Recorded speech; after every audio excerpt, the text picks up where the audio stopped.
Ningependa sana kushukuru bodi ya CDF. Hawa watu wote wako hapa kwa sababu ya kazi nzuri ya bodi. Kupata mtu anasema kwamba CDF should go, hajui ni nani anajaribu kuharibia maisha. CDF ndio pesa ya mwananchi wa kawaida. Nimeona hapa kuna mtoto wetu anafanya medicine thanks to CDF. Hatuwezi kubali mtu hana kitu cha kusema, akipata microphone anaanza kupiga CDF. CDF kama inafaa kutolewa, referendum ifanywe kwa watu wetu maskini wapige kura.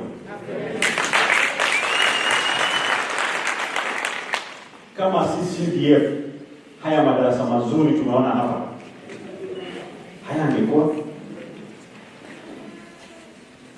Mashule hayana hata choo. CDF inatengenezea watoto wetu mahali pazuri pa kusoma na usafi. Kwa hivyo watu kuwa busy kukimbia kwa makoti, kushtaki CDF, kusema wajumbe wao wajumbe hii. CDF ni pesa ya mwananchi. CDF inaongozwa na wananchi. Ile kamati ya Dagoretti wasimame tuone tena. Kuna wabunge pale? Are those MPs? These are the representatives of the people. Kwa hivyo hatuwezi kubali mtu kuja kusema Beatrice anyang'anywe CDF. Beatrice ataandika check yoyote. Walioandika check ni hawa kamati. Na hii kamati inawawakilisha nyinyi.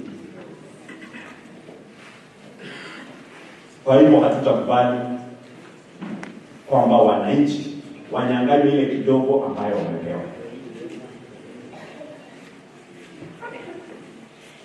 Pia mimi nakaa kwenye kamati ya elimu, Education Committee pale bungeni.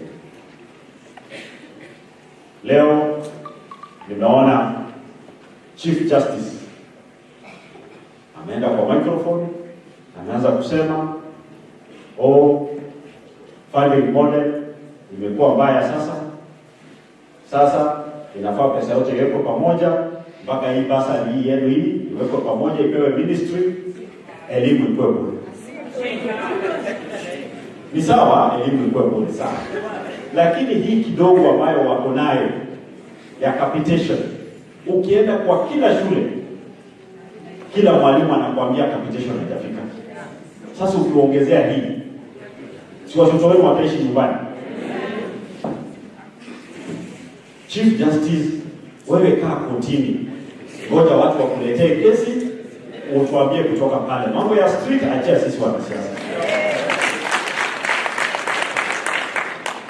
Na tunakubali kwamba funding model iko na challenges hapa na pale.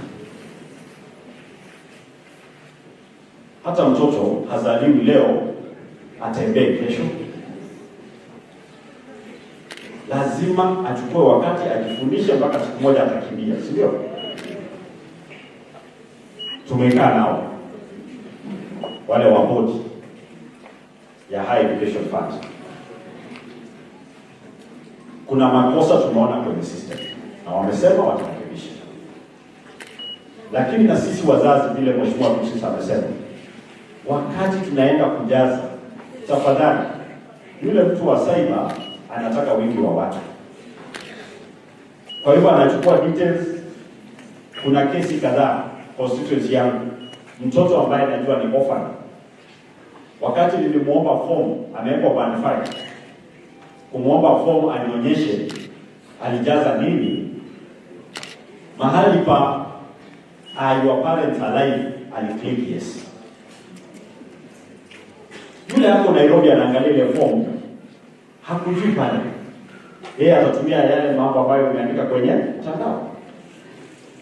Kwa hivyo the system inakuweka kwa mtu ambaye akana watoto wazazi wote. So hizo ndio makosa kidogo. Jambo lingine, leo naona mnachukua cheki hapa. Ukienda shule unapewa receipt, si ndio? Receipt imeandikwa bursary from CPF. Wewe hiyo receipt unaenda unatupa. Mtoto next year anaitwa kwenda university. That is evidence for sponsorship.